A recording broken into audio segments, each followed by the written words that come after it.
स्वागत है आपका आईएएस स्टडी ट्रिक और self study classes with Sumit Jain YouTube channel में। जी हाँ दोस्तों, मेरा नाम है सुमित कुमार जैन और आज के इस वीडियो में हम पढ़ने वाले हैं हिंदी की प्रमुख रचनाएं, जो कि बहुत ही महत्वपूर्ण ट्रिक के माध्यम से पढ़ेंगे, जुगाड़ के माध्यम से पढ़ेंगे दोस्तों। और ये रचनाओं की ट्रिक का सेकंड पार्ट है, दूसरा भाग है ये। और पहले भाग की जो लिंक है वीडियो की वो हम डिस्क्रिप्शन में दे देंगे, तो आप भी देख सकते हैं कि किस प्रकार से हमने पहले वीडियो में रचनाओं को याद किया और इस वीडियो में भी उसी प्रकार से हम क्या करेंगे, रचनाओं को याद करने का प्रयास करेंगे। तो चलिए स्टार्ट करते हैं आज का ये वीडियो। आपसे निवेदन करूंगा कि अगर आपने अभी तक सब्सक्राइब नहीं किया है चैनल को तो सब्सक्राइब कर लें, बेल आइकन को दबा दें और वीडियो आपको अच्छा लगता है तो लाइक करें और शेयर जरूर करें अपने मित्रों तक।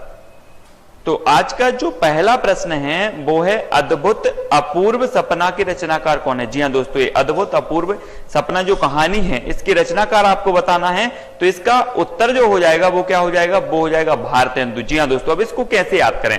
अब एक बात बताना कि हम भारत को एक सपना देख रहे हैं, अद्भुत सपना, अद्भुत बनाने का एक हम सपना देख रहे हैं कि हमारा भारत विश्व में अग्रणी देश हो।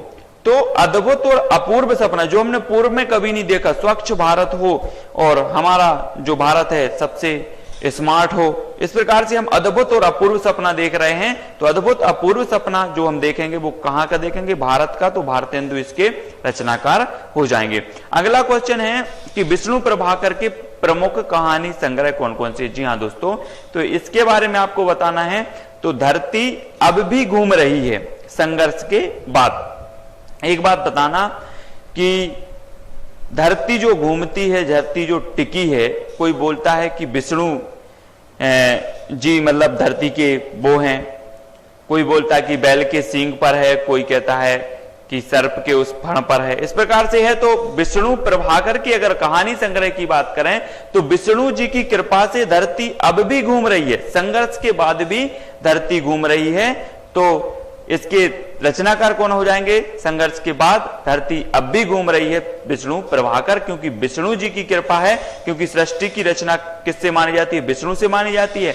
तो धरती अब भी घूम रही है, संघर्ष के बाद विष्णु प्रभाकर, इस प्रकार से हो जाएगा। दोस्तों अच्छे से पढ़ना है आपको, क्योंकि हमने 5 प्रश्न लास्ट में रखे, टेस्ट के माध्यम से आपसे पूछेंगे और तुरंत आपको याद हो रहा है कि नहीं, ये टेस्ट आपको खुद का आकलन करना है। नेक्स्ट है काठ का सपना के रचनाकार हैं। जी हाँ दोस्तों, काठ का सपना आपको बताना है तो मुक्ति बोध। अब एक बात बताना कि काठ और ठाट क्या बोलते हैं हम, काठ, काठ बोले काठ पर पड़े पड़े हैं। तो काठ पर जो आदमी पड़ा होगा उसका सपना क्या होगा कि हमें मुक्ति मिल जाए, भगवान जल्दी उठा लेता है ना। काठ पर पड़ा पड़ा आदमी सोचता है कि मुक्ति जल्दी मिल जाए। तो काठ का सपना नामक जो रचनाकार हैं इसके कौन होंगे, मुक्तिबोध ही होंगे। क्योंकि काठ पर पड़ा पड़ा आदमी सोचता है, सपना देखता है कि मुक्ति जल्दी मिल जाए। 11 वर्ष का समय के रचयिता कौन है। जी हाँ दोस्तों, यहां पर 11 वर्ष पूछा गया, 14 वर्ष नहीं पूछा गया। तो 11 वर्ष के समय के रचयिता कौन है, रामचंद्र शुक्ल। अब राम जी को तो 14 वर्ष का वनवास हुआ था, यहां पर तो हम 11 वर्ष पढ़ रहे हैं। तो 11 वर्ष का जो समय है कि रचयिता रामचंद्र शुक्ल हो जाएंगे, क्योंकि हम 14 वर्ष नहीं पढ़ेंगे, यहाँ 11 वर्ष ही पढ़ेंगे। तो 11 वर्ष का वनवास हो रहा है, यहाँ पर वनवास हो रहा है। तो 11 वर्ष का समय के जो रचयिता होंगे वो कौन होंगे, रामचंद्र शुक्ल, है ना। 14 वर्ष से हम रिलेट 11 वर्ष कर देंगे तो रामचंद्र शुक्ल हो जाएगा।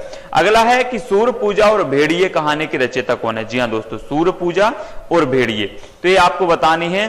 तो अब आप बताएं कि जो कोणार्क का सूर्य मंदिर, कोणार्क में क्या है, सूर्य मंदिर है कि नहीं, है ना। तो सूर्य की पूजा कोणार्क में भेड़िए भी करते हैं। क्या करते हैं, भेड़िए भी करते हैं। और ये कहां पर है, उड़ीसा, उड़ीसा में है, जिसकी राजधानी भुवनेश्वर है। तो सूर्य पूजा और भेड़िए कहानी के रचयिता कौन हो जाएंगे, भुवनेश्वर। क्योंकि सूर्य जो है, सूर्य मंदिर कहां पर है, भुवनेश्वर, मतलब उड़ीसा, उड़ीसा में है। और भेड़िए भी यहां पर सूर्य की पूजा करते हैं। तो सूर्य पूजा और भेड़िए के रचनाकार कौन हो जाएंगे, भुवनेश्वर जी हो जाएंगे। इस प्रकार से इसको याद कर लेंगे। अब बता रहे हैं हम निर्मल वर्मा। जी हाँ दोस्तों, निर्मल वर्मा और निर्मल बाबा। तो निर्मल बाबा जो है, हम निर्मल बाबा लेंगे यहाँ पर। तो निर्मल बाबा की एक बहुत अच्छी कहानी हम आपको बता दे रहे हैं कि जो निर्मल बाबा हैं, तो जो निर्मल वर्मा साहब हैं, इनके प्रमुख जो कहानी है वो है लंदन की एक रात के बाद, अंधेरे में, लवर्स, परिंदे, माया दर्पण, धूप का टुकड़ा, जलती झाड़ियां, 1.5 इंच ऊपर, पोस्ट कार्ड, बीच बहस में और कुत्ते की मौत। इस प्रकार से है। तो अब इतनी सारी रचनाएं याद करते करते हम कुछ रचनाओं को भूल जाते हैं। तो एक कहानी के माध्यम से हम इन रचनाओं को, सारी रचनाओं को याद करते हैं। देखो कैसे करते हैं कि लंदन की एक रात के बाद, जी हां दोस्तों, लंदन की एक रात के बाद अंधेरे में कुछ लवर्स परिंदे निर्मल बाबा के यहां पहुंचे। निर्मल बाबा जानते हैं आप, वो ही हैं समोसे खवाते हैं जो, और बोला कि आप वो खा लेना, क्या डोसा खा लेना, आपके सारे काम बन जाएंगे। तो यहां पर हम लंदन की एक रात के बाद अंधेरे में कुछ लवर्स परिंदे निर्मल बाबा के यहां पहुंचे और कहा बाबा बहुत परेशान हूं। बाबा ने कहा बैठ जाओ बच्चे, मैं समझ गया, माया का चक्कर है। काय का चक्कर है? माया का चक्कर है। और कहा धूप का टुकड़ा और जलती झाड़ियां लेकर आओ। क्या कहा? धूप का टुकड़ा और जलती झाड़ियां लेकर आओ। तभी 1.5 इंच ऊपर से एक पोस्ट कार्ड गिरा। तो बाबा समझ गए कि ये सभी कुत्ते की मौत मारे जाएंगे। तो इस प्रकार से हमने याद किया कि लंदन की एक रात के बाद, तो एक रात के बाद ये रचना हो जाएगी। अंधेरे में आए, अंधेरे में कुछ लवर्स, तो अंधेरे में इनकी रचना हो जाएगी। और कुछ लवर्स, तो लवर्स भी इनकी रचना हो जाएगी। कौन की? निर्मल बाबा की। लवर्स, क्योंकि क्या हो रहा है, बाबा लोग बहुत लवर्स हो रहे हैं आजकल। तो लवर्स निर्मल बाबा की है, निर्मल वर्मा जी की है। और परिंदे, तो परिंदे भी इनकी है। और निर्मल बाबा के यहां पहुंचे ये सारे लोग, तो बाबा समझ गए कि ये काय का चक्कर है, माया का चक्कर है। तो माया दर्पण भी इनकी रचना हो जाएगी। फिर बात आती है कि धूप का टुकड़ा। बाबा ने कहा कि धूप का टुकड़ा लेकर आओ, तो धूप का टुकड़ा इनकी रचना हो जाएगी। और जलती झाड़ियां भी लेकर आना है, तो जलती झाड़ियां। और 1.5 इंच ऊपर से क्या गिरा? पोस्ट कार्ड गिरा। तो 1.5 इंच ऊपर भी इनकी रचना होगी। पोस्ट कार्ड बीच बहस में क्या गिर गया? पोस्ट कार्ड गिर गया। तो पोस्ट कार्ड बीच बहस में इनकी रचना हो जाएगी। और बात आती है कि बाबा ने कहा कि सारे के सारे कुत्ते की मौत मारे जाएंगे। तो ये कुत्ते की मौत भी क्या हो जाएगा? निर्मल वर्मा जी की रचना हो जाएंगी। कैसे याद किया कि लंदन की एक रात के बाद अंधेरे में कुछ लवर्स परिंदे निर्मल बाबा के यहां पहुंचे और कहा कि बाबा बहुत परेशान हूं। बाबा ने कहा बैठ जाओ बच्चे, मैं समझ गया, माया का चक्कर है। और कहा धूप का टुकड़ा और जलती झाड़ियां लेकर आओ। तभी 1.5 इंच ऊपर से पोस्ट कार्ड गिरा। तो बाबा समझ गए कि ये सभी कुत्ते की मौत मारे जाएंगे। तो इतनी सी एक कहानी में सारी आपकी जो है रचनाएं याद हो जाएंगी दोस्तों। और दोस्तों हम आप एक चीज आपको बता दें कि यहां पर हम सिर्फ याद करने के लिए कुछ काल्पनिक ट्रिक बता रहे हैं, जो कि वास्तविकता से कोई लेना देना नहीं है। तो इसको जो है आपको व्यक्तिगत रूप से किसी भी प्रकार की कोई ठेस नहीं पहुंचनी चाहिए, क्योंकि ये काल्पनिक है सिर्फ, है ना। अब बात करते हैं कि डिप्टी कलेक्टरी जिंदगी और जोंक किसकी रचना है। तो ये जो रचना है वो किसकी है? अमरकांत जी की। तो डिप्टी कलेक्टर साहब ने क्या सोचा कि जिंदगी और झोंक से क्या हो जाएं? अमर हो जाएं। जिंदगी में नोक झोंक चल रही है और ये अमर होना चाहते हैं। कौन? डिप्टी कलेक्टर साहब। आपके वहां के कुछ डिप्टी कलेक्टर होंगे ना, वो डिप्टी कलेक्टर सोच रहे हैं कि जिंदगी और झोंक से हम क्या होना चाहते हैं? अमर होना चाहते हैं। तो डिप्टी कलेक्टर जिंदगी और जोंक किसकी रचना हो जाएगी? अमरकांत जी की हो जाएगी, है ना। इस प्रकार से देख लेंगे। अब बात है अंधेरे के सिलसिले की रचनाकार कौन है। अंधेरे के सिलसिले की रचनाकार है ज्ञान प्रकाश। अब एक बात बताएं आप कि जब अंधेरा लगा है, आपके जीवन में अंधेरा लगा है, तो प्रकाश कौन करेगा? जब ज्ञान आएगा तभी तो प्रकाश होगा। तो अंधेरे के सिलसिले के रचनाकार कौन हो जाएंगे? ज्ञान प्रकाश। क्योंकि अंधेरा है मेरे जीवन में और अगर ज्ञान रूपी दीपक आ जाए तो क्या हो जाएगा? प्रकाश हो जाएगा। तो अंधेरे के सिलसिले के रचनाकार कौन हो जाएगा? ज्ञान प्रकाश, क्योंकि अंधेरे में ज्ञान का प्रकाश होना जरूरी है। सुदर्शन जी की कहानियों के नाम बताइए, ये चीज आपको बतानी है। तो कवि की स्त्री, सुदर्शन सुधा, तीर्थ यात्रा, पुष्पलता, पनघट, गल्प मंजरी और हार की जीत, ये इनकी रचना है। अब इनको कैसे याद करना है? तो इनको हम याद कर रहे हैं, कैसे याद कर रहे हैं? कवि की स्त्री। अब देखना, कवि मतलब हो जाएंगे सुदर्शन, तो कवि की स्त्री सुधा, कवि की स्त्री सुधा, कवि की स्त्री कौन है? सुधा। दोनों जन क्या सोचते हैं कि चलो तीर्थ यात्रा को चलते हैं। तो इन लोगों ने विचार बनाया तीर्थ यात्रा का और तीर्थ यात्रा के लिए निकल पड़े। तब इन्होंने भगवान को चढ़ाने के लिए पुष्प लिए। तो इनकी एक रचना हो जाएगी पुष्पलता। अब पनघट से कुछ पानी भरा, पनघट से पानी या जल भरा, इनकी एक रचना हो जाएगी पनघट, है ना। अब एक जो विशेष बात थी इनकी, वो क्या थी कि इनकी यात्रा में इनकी साली भी गई थी। साली का नाम क्या था? गल्प मंजरी। क्या था? गल्प मंजरी। तो वो भी साली भी तीर्थ यात्रा में गई थी कभी, और उनकी स्त्री सुधा के साथ गल्प मंजरी भी इनकी साली यात्रा में गई थी। और हार की जीत तो सभी को पता है। तो हमने कैसे याद किया? कवि की स्त्री सुधा तीर्थ यात्रा में गए और इन्होंने पुष्प लिए भगवान को चढ़ाने के लिए और पनघट से पानी भरा। और जो विशेष बात थी वो यह थी कि साली साहब भी क्या इनके साथ में यात्रा में गई थी। तो कवि की स्त्री और सुदर्शन और सुधा इनकी रचना हो जाएगी।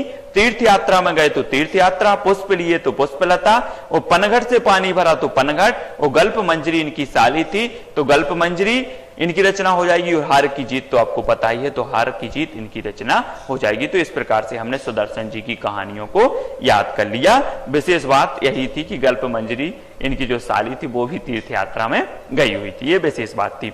अब बात करते हैं कोठरी की बात किसकी है। अब जो कोठरी की बात है, तो कोठरी की बात तो कोठरी किसी को पता नहीं चलनी चाहिए। वो कोठरी की बात कैसी होगी? कैसी होगी कोठरी की बात? अज्ञेय होगी, क्योंकि हमें भी ज्ञात नहीं है कि कोठरी की बात क्या है। तो ये कोठरी की जो रचना है, कोठरी की बात की जो रचना है वो किसकी होगी? अज्ञेय जी की, क्योंकि कोठरी की बात अज्ञेय होती है, किसी को पता नहीं चलती। इस प्रकार से याद कर लेंगे। नेक्स्ट है प्रश्न चिन्ह किसकी रचना? जी हाँ दोस्तों, यहां प्रश्न चिन्ह खड़ा हो रहा है। काय पे प्रश्न चिन्ह खड़ा हो रहा है? वो हो रहा है गंगा। गंगा नदी आप समझते हैं, गंगा नदी की स्वच्छता पर प्रश्न चिन्ह खड़ा है कि गंगा नदी को स्वच्छ कैसे बनाया जाए, है ना। तो प्रश्न चिन्ह किसकी रचना हो जाएगी? गंगा प्रसाद विमल की, क्योंकि गंगा पर प्रश्न चिन्ह लगा है कि गंगा को स्वच्छ कैसा बनाया जाए। तो प्रश्न चिन्ह रचना हो जाएगी गंगा प्रसाद विमल की, है ना। अब बात आती है सांप और छाया कहानी के रचयिता कौन है? जी हाँ दोस्तों, सांप और छाया। तो सांप आपको पता ही होगा, किसके गले में रहते सांप? शंकर जी के रहते हैं। और छाया भी हमारे ऊपर किसकी है? शंकर जी की। तो इसके रचनाकार कौन हो जाएंगे? जयशंकर प्रसाद। शंकर जी के गले में सांप है तो सांप इनकी रचना हो जाएगी जयशंकर प्रसाद की। और जयशंकर प्रसाद छायावाद के भी प्रमुख कवि हैं, तो छाया भी इनकी कहानी होगी। या फिर कहें कि शंकर जी की छाया हमारे ऊपर है, हमारे ऊपर कृपा है, तो इनकी रचना हो जाएगी। तो सांप और छाया कहानी के रचयिता कौन हो जाएंगे? जयशंकर प्रसाद, क्योंकि जयशंकर प्रसाद की गले में सांप है और उनकी छाया हमारे ऊपर है, कृपा उनकी हमारे ऊपर। इस प्रकार से याद कर लेंगे। नेक्स्ट है किशोरीलाल गोस्वामी की दो रचनाओं के नाम बताओ। अब किशोरी, किशोर और किशोरी, है ना, ऐसे होते ना। तो यहां पर किशोरी की यहां पर बताना है रचनाओं के नाम। तो किशोर लोग बता देंगे, दो रचनाओं के नाम बताना है। तो क्या होता है कि किशोरी कौन है? इंदुमती। किशोरी इंदुमती क्या खिला रही हैं? गुल खिला रही हैं, गुल। तो किशोरीलाल गोस्वामी की दो रचनाएं कौन हो जाएंगी? एक तो इंदुमती, इंदुमती जो किशोरी हैं वो क्या खिला रही हैं? गुल खिला रही हैं, गुल बहार कर रही हैं। इस प्रकार से इनकी दो रचनाएं हो जाएंगी किशोरीलाल गोस्वामी की। बोले किशोरी, तो किशोरी से हम ले लेंगे किशोरी कौन है? इंदुमती है। और ये क्या खिला रही है? गुल खिला रही है, तो गुल बहार इनकी रचना हो जाएगी। नेक्स्ट रानी केतकी की कहानी के रचनाकार कौन है? जी हाँ दोस्तों, रानी केतकी। रानी केतकी की कहानी जो है उसे इंसान ही नहीं अल्लाह ने भी सुनी है। तो इंसा अल्लाह खां हो जाएगी। इंसानों ने नहीं सुनी बल्कि अल्लाह ने भी सुनी है। तो रानी केतकी की कहानी के रचनाकार कौन हो जाएंगे? इंसा अल्लाह खां। इंसानों ने और अल्लाह ने भी रानी केतकी की कहानी सुनी। इस प्रकार से याद कर लेंगे। चंद्रधर शर्मा गुलेरी की कहानियों के नाम बताओ। जी हाँ दोस्तों, चंद्रधर शर्मा गुलेरी की हमें कहानी का जो है क्या करना है? कहानी को बताना है। तो इनकी ये तीन कहानी है कि उसने कहा था सुखमय जीवन बुद्धू का कांटा। उसने कहा था, किसने कहा था? चंद्रधर शर्मा गुलेरी ने कहा था कि सुखमय जीवन बुद्धू का कांटा। उसने कहा था सुखमय जीवन बुद्धू का कांटा, चंद्रधर शर्मा गुलेरी। इस प्रकार से इसको याद कर लेंगे। चंद्रधर शर्मा गुलेरी, एक यहां पर कोड ही सीधा सीधा बन जाता है कि उसने कहा था सुखमय जीवन बुद्धू का कांटा, है ना, चंद्रधर शर्मा गुलेरी। नेक्स्ट है मुंशी प्रेमचंद की प्रमुख कहानियां आपको बताना। प्रेमचंद की हमने उपन्यास पढ़े थे, बहुत अच्छे से पढ़े थे। उसी प्रकार से हम इनकी कहानियां भी पढ़ेंगे। बता देते हैं कि इनकी एक कहानी है पूस की रात। पूस की रात में शतरंज के खिलाड़ियों ने क्या? पूस के रात में शतरंज के खिलाड़ियों ने बेटों वाली विधवा सप्त सरोज को बूढ़ी काकी के सामने ठाकुर के कुआं में कफन बांधकर पंच परमेश्वर के पास भेज दिया। एक कहानी बन गई कि पूस की रात में शतरंज के खिलाड़ियों ने बेटों वाली विधवा सप्त सरोज को, कौन को? सप्त सरोज को बूढ़ी काकी के सामने ठाकुर के कुएं में कफन बांधकर पंच परमेश्वर के पास भेज दिया। तो ये प्रेमचंद की प्रमुख कहानियां हो जाएंगी, मुंशी प्रेमचंद की। और क्या कर रहे हैं? प्रेम कर रहे हैं। और पूस की रात में शतरंज के खिलाड़ियों ने बेटों वाली विधवा सप्त सरोज को बूढ़ी काकी जो है के सामने ठाकुर के कुएं में कफन बांधकर पंच परमेश्वर के पास क्या कर दिया? भेज दिया। इस प्रकार से ये मुंशी प्रेमचंद की प्रमुख कहानियों को हम याद कर लेंगे। पूस की रात, शतरंज के खिलाड़ी, बेटों वाली विधवा, सप्त सरोज, बूढ़ी काकी, ठाकुर का कुआं, कफन और पंच परमेश्वर। जी हाँ दोस्तों, नेक्स्ट है क्या है? प्रायश्चित किसका रचना? प्रायश्चित किसकी रचना है? तो प्रायश्चित करना है। यहाँ पर हमने पाप बहुत किए हैं तो प्रायश्चित करना है। तो प्रायश्चित कहां करेंगे हम जाके?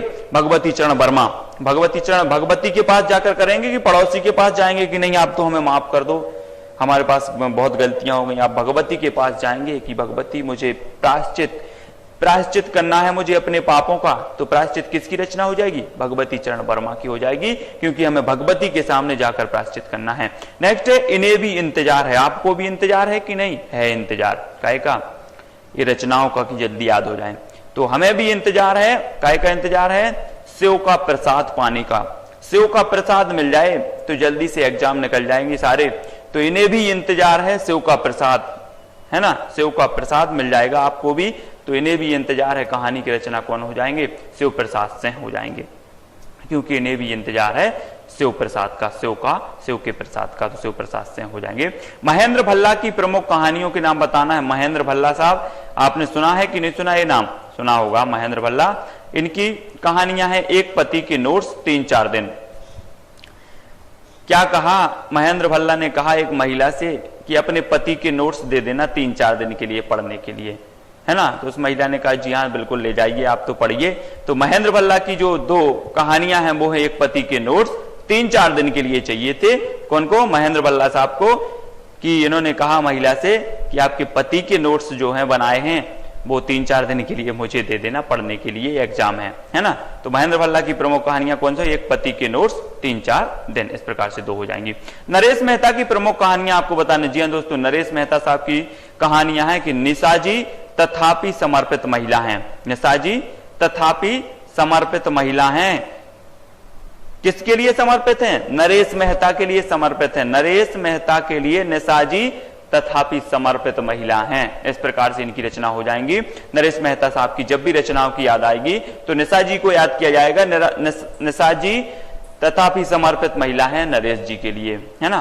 तो नरेश जी के लिए निशाजी तथापि समर्पित महिला हैं। तो निशाजी तथापि और समर्पित महिला इनकी रचना हो जाएंगी। आहुति किसकी रचना है? आहुति कहानी आपको बताना है। आहुति देना है हमें, और जोश में आके नहीं देना, होश में आके देना है। तो आहुति दोगे ना आहुति?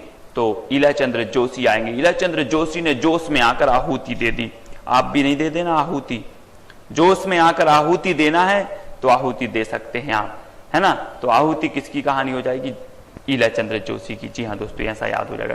बात करते हैं मुक्तिबोध की प्रमुख रचनाएं। जी हाँ दोस्तों, मुक्तिबोध की जो रचनाएं हैं उसके बारे में एक हम आपको कहानी बताने वाले हैं, और इस कहानी का कोई वास्तविकता से लेना देना नहीं है। आप बिल्कुल भी मतलब इसका वो नहीं लेना, एक कहानी बता रहे हैं, इनकी पूरी रचनाएं आपको याद हो जाएंगी फटाफट। अब मुक्तिबोध साहब जो थे, मुक्तिबोध की रचनाओं को हम एक कहानी के माध्यम से याद करते हैं। मुक्तिबोध जी एक दिन बोले कि मेरी जीवन की एक अंतर कथा है कि मुझे रात में चलने की बीमारी है। क्या है? मुझे रात में चलने की बीमारी है, और मेरा एक सपना है कि मैं एक अच्छी सी कन्या देखकर क्या कर लूं? शादी कर लूं। अब देखना, यहां पर आदमी का मतलब एक जीवन की कथा सुना रहे हैं, फिर यहां पर एक सपना है कि एक अच्छी सी कन्या से शादी कर लूं। तो यहां से आदमी उठ रहा है, सतह से उठता आदमी, है ना? तो सतह से आदमी उठ रहा है, तो फिर क्या होगा?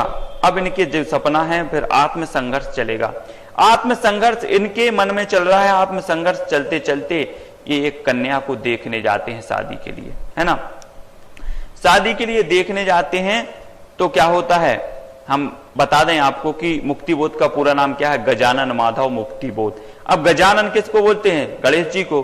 तो अब जब ये कन्या जी को, तो गणेश जी से हम रिलेट करेंगे इसको, तो आत्मसंघर्ष इनके मन में चल रहा है और गए कहां, कन्या को देखने। तो कन्या ने जब इनको देखा, इनने कन्या को देखा, तो कन्या ने कहा कि चांद का मुंह टेढ़ा, चांद का मुंह टेढ़ा है। तो इनके मन में आया कि मैं पात्र नहीं हूं, विपात्र हूं, मैं पात्र नहीं हूं, विपात्र हूं।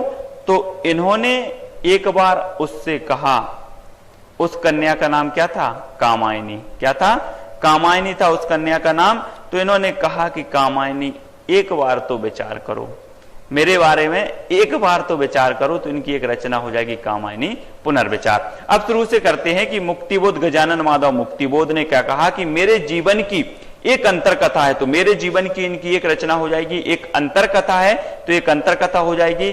और रात में इनको चलने की बीमारी थी, तो रात चलते हैं अकेले सितारे, इस प्रकार से एक इनकी ये रचना हो जाएगी। और इनने एक सपना देखा, तो काठ का सपना, काठ का सपना इनकी रचना हो जाएगी। अब सपना देखा तो लगा कि सतह से आदमी उठ रहा है, तो सतह से उठता आदमी यहां पर इनकी रचना हो जाएगी। अब सतह से आदमी जब उठा और सपना देखा तो इनके मन में आत्मसंघर्ष चलने लगा, तो आत्मसंघर्ष हो जाएगी। और जब देखने गए कन्या को, तो कन्या ने क्या बोल दिया, चांद का मुंह कैसा है, टेढ़ा है। तो इनके मन में एक विचार आया कि मैं पात्र नहीं हूं, विपात्र हूं। फिर भी इन्होंने कहा कि कामायनी एक बार तो विचार कर लो, एक बार पुनः विचार कर लो। तो कामायनी पुनर्विचार इनकी एक रचना हो जाएगी, एक कहानी बन गई कि गजानन माधव मुक्तिबोध जी इस प्रकार से इन्होंने एक कहानी सुनाई। तो मेरे जीवन की एक अंतर कथा है कि मुझे रात की में चलने की बीमारी है, और मैंने एक सपना देखा, तो सतह से उठता हुआ आदमी, मतलब सपना देखा तो सपने के लिए क्या कर रहे हैं, साकार करने के लिए उठ रहे हैं, सतह से उठ रहे हैं, तो सतह से उठता आदमी। और सतह से उठता आदमी जब सपना देखा इन्होंने कि कन्या से शादी हो जाए, तो इनके मन में आत्मसंघर्ष चल रहा है। और कन्या को जब देखने गए, तो कन्या ने इनको देखा और इनने कन्या को देखा, तो कन्या ने क्या कहा कि चांद का मुंह टेढ़ा है, चांद का मुंह कैसा है, टेढ़ा है। तो इनके मन में विचार आया कि मैं पात्र नहीं, विपात्र हूं, है ना। तो इन्होंने कहा कि कामायनी पुनः विचार, एक बार पुनः विचार तो कर लो, है ना। तो कामायनी पुनर्विचार इनकी ऐसी रचना हो जाएगी। तो इस प्रकार से मुक्तिबोध की रचनाएं याद हो जाएंगी दोस्तों। तो अब हम थोड़ा सा आपको टेस्ट लेना चाहते हैं कि आपको कितना हुई। तो लवर्स किसकी रचना है, जी हाँ दोस्तों, आपको लवर्स बतानी है। तो लवर्स लोग आजकल कहां जा रहे हैं, तो आपको उत्तर आपने पता होगा आपको। तो इसका उत्तर हो जाएगा कौन, निर्मल वर्मा। जी हाँ दोस्तों, निर्मल बाबा के यहाँ कुछ लवर्स परिंदे गए थे, तो इस प्रकार से इसको याद कर लिया। सप्त सरोज किसकी रचना है, जी हाँ दोस्तों, सप्त सरोज आपको बताना है, तो आपको याद हो गई होगी, उत्तर होगा प्रेमचंद। प्रेमचंद में हमने पढ़ा था ट्रिक के माध्यम से कि बेटों वाली विधवा सप्त सरोज है ना। तो ये सप्त सरोज की रचना कर। गल्प मंजरी साली साहब की आपको बताना है, गल्प मंजरी किसकी रचना है, सुदर्शन साहब की है, क्योंकि साली जी कहां गई थी, सुदर्शन के साथ यात्रा पर गई थी, ये गल्प मंजरी साली है इनकी, है ना। तो अब भेड़िए के रचनाकार कौन है, भेड़िए। भेड़िए कहां पूजा करते हैं पूजा, तो ये करते हैं भुवनेश्वर। भुवनेश्वर में सूर्य मंदिर में पूजा करते हैं भेड़िए भी, है ना। ये हो जाएगी। अब बात करें कोठरी की बात। कोठरी की बात को कैसा रखना है हमें, कैसा है, जो कोठरी की बात होती है वो कैसी होती है, अज्ञेय होती है। तो दोस्तों इस प्रकार से आपने 5 प्रश्नों के माध्यम से अपना आकलन किया कि हमने ये वीडियो देखा मात्र, हमने कुछ भी नहीं किया, याद भी नहीं किया, कुछ नहीं किया, एक बार देखा और हमें कितना याद हुआ। जी हाँ दोस्तों, अगर आपको 75% तो याद हो गया होगा इसमें से। तो इसी प्रकार से दोस्तों बने रहें वीडियो में, और पिछला वीडियो पार्ट नंबर 1 भी जरूर देखें। इसी प्रकार से निरंतर जो है ट्रिक के माध्यम से हम ये जो रचनाओं को याद करने का सिलसिला जारी रखेंगे। सिर्फ आप कमेंट के माध्यम से जो है हमें गाइड करते जाएं कि और किस प्रकार से रचनाएं वीडियो बनाएं, कौन कौन किस प्रकार की रचनाओं के माध्यम से किस प्रकार की वीडियो बनाएं, इस प्रकार से आप गाइडलाइन करते रहें। और कमेंट के माध्यम से जरूर बताएं कि वीडियो कैसा रहा, वीडियो आपको अच्छा लगा कि नहीं लगा। दोस्तों एक बात बताएं कि कुछ लोग बोलते हैं सर समय ज्यादा लगता है ऐसे में। जी हाँ दोस्तों, तो समय तो लगेगा। अगर आप चाहते हैं कि हमें कोई शॉर्टकट मिल जाए, पेपर की तैयारी तो कर रहे हैं और शॉर्टकट ढूंढ रहे हैं, शॉर्टकट तो है पर अगर आपको कुछ अच्छा याद करना है, गहराई से याद करना है, जो ज्यादा दिनों के लिए याद हो, तो उसके लिए टाइम जरूर देना पड़ेगा आपको। आप सोचो कि एक प्रश्न में हम मात्र 2 सेकंड में याद हो जाए और हमें जिंदगी भर याद रहे, तो वो कभी नहीं रहेगा। तो आपको याद करना है। अब बात करें अगर कोठरी की बात की, तो आप जिंदगी में नहीं बोल सकते, क्योंकि कोठरी की बात जो होती है वो कैसी होती है, अज्ञे होती है। तो इस प्रकार से टाइम जरूर लगेगा दोस्तों। तो आप कमेंट के माध्यम से जरूर बताएं। आज के लिए जय हिंद, इतना ही।